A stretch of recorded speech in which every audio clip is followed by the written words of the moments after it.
Welcome back, dear listeners, to the unfolding horror of Bram Stoker's Dracula. After Mina Harker's journal brought Jonathan's testimony and Professor Van Helsing into the light, we now return to Chapter 15, Dr. Seward's Diary. The night after the staking of Lucy's body, the men must face the consequences of their act and confront the terrifying proof that Van Helsing's warnings were true. Through my own diary entries, you will witness science colliding with ancient evil, grief turning to grim duty, and the moment when our small band begins to understand the full scale of the enemy we face. 17 September. I begin this entry with a heavy heart and a mind still reeling. Last night we performed the terrible but necessary act upon the body that had once been Lucy Westenra. The staking, the decapitation, the filling of the mouth with garlic, all carried out with solemn ritual under Professor Van Helsing's guidance. Arthur Holmwood, now Lord Godalming, bore it with noble courage, though the pain nearly broke him. Quincey Morris stood like a rock beside us. When the deed was done, and the true, peaceful face of our Lucy returned, we all felt a strange mixture of horror and release. This morning, however, new and disturbing reports reached us. Children from the neighborhood near the cemetery have been found wandering, weak and anemic, with small punctures on their throats. The newspapers speak of a bloofer lady, a beautiful woman in white who lures little ones away at night and leaves them exhausted and bleeding. The description matches Lucy's appearance far too closely. Van Helsing reads these accounts with grim satisfaction. "You see, my friends," he says, "the proof is before us. The undead Lucy was already beginning her work. Had we delayed even one more night, the evil would have spread further." 18th September. I met with Van Helsing again today. He is determined that we must now bring the entire group together. He asks me to arrange a meeting with Mina and Jonathan Harker, whose testimony from Transylvania he has already read in the typewritten copy Mina provided. The professor believes their knowledge of the Count's habits and appearance will be crucial. We discuss the nature of the vampire at length. Van Helsing delivers a long, fascinating lecture on the powers and limitations of the undead.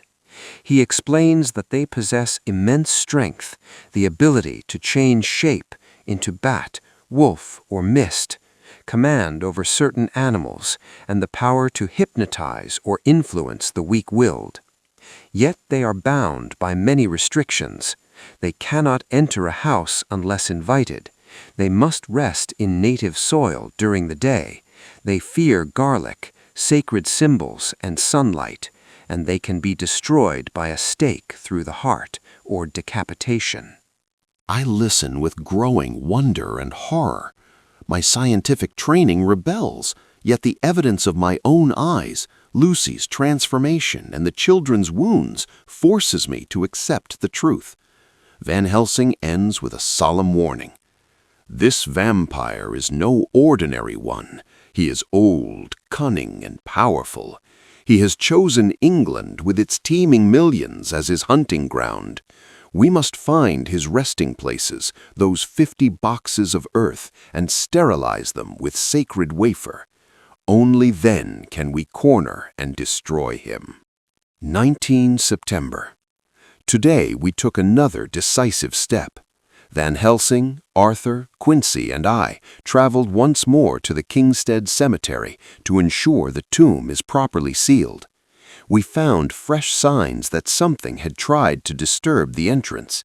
Van Helsing placed additional sacred wafers around the door and recited prayers in Latin. The air felt heavy with malevolent presence. In the afternoon, Mina Harker arrived in London with her husband. We met at my study in the asylum. What a remarkable woman she is, intelligent, calm, and full of quiet strength. She brought with her the complete typewritten copies of Jonathan's journal and her own earlier entries from Whitby. We read them together, comparing every detail. For the first time, the full picture begins to emerge. Jonathan's account of Count Dracula in Transylvania matches perfectly with the arrival of the ghost ship Demeter, the strange events in Whitby, and the slow draining of Lucy's life. The Count is here, in London, moving among us, using his 50 boxes of earth as daytime resting places. Mina listens intently as Van Helsing outlines the plan. She offers to help in any way she can, even suggesting that her shorthand and typing skills will allow us to keep perfect records of our campaign. Jonathan, though still pale from his ordeal, stands tall beside her, ready to join the fight. Van Helsing looks at each of us in turn and declares, "We are now a band of brothers and sister. We have all loved Lucy in our different ways. Now we must avenge her and protect the living from this monster. The hunt for Count Dracula begins tonight." Later that night, my private reflections.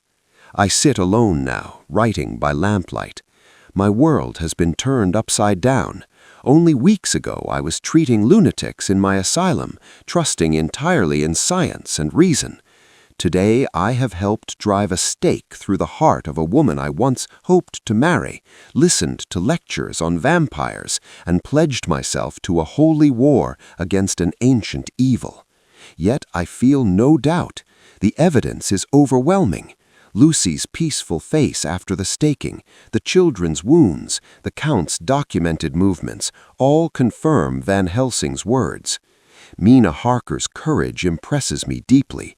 She has read horrors that would break most women, yet she remains clear-headed and determined. Her husband, Jonathan, carries the scars of his imprisonment, but I see steel in his eyes now that his sanity has been vindicated. Quincy Morris brings his American practicalism and courage. Arthur bears his grief with noble dignity. And Van Helsing, he is our leader, our light in this darkness. I end this entry with a solemn vow. For Lucy's sake, for the sake of all the innocent souls who may yet fall victim to this monster, I dedicate myself wholly to this cause. We will find Count Dracula's lairs. We will sterilize his boxes of earth. We will hunt him down and destroy him utterly. God grant us strength, and may the dead stay dead.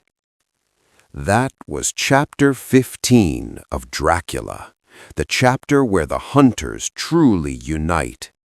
Through Dr. Seward's eyes, we witnessed the confirmation of Van Helsing's theories, the gathering of the full alliance, Mina, Jonathan, Arthur, Quincy, Seward, and Van Helsing, and the first clear outline of the campaign against Count Dracula.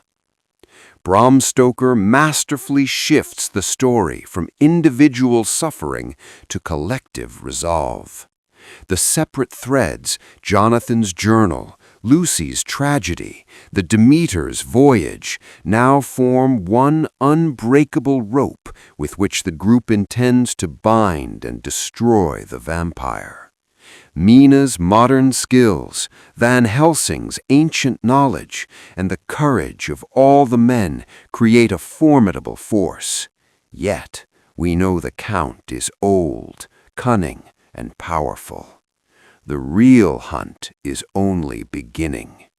Stay with us for Chapter 16, where the pursuit intensifies and the men make their first direct attempt to confront the evil at its source.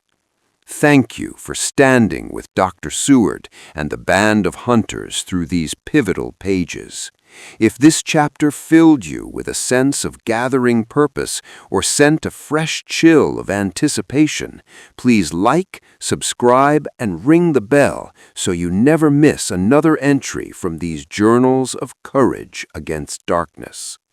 The band is formed. The hunt has begun. Until next time, May your faith be strong and your resolve sharper than any stake.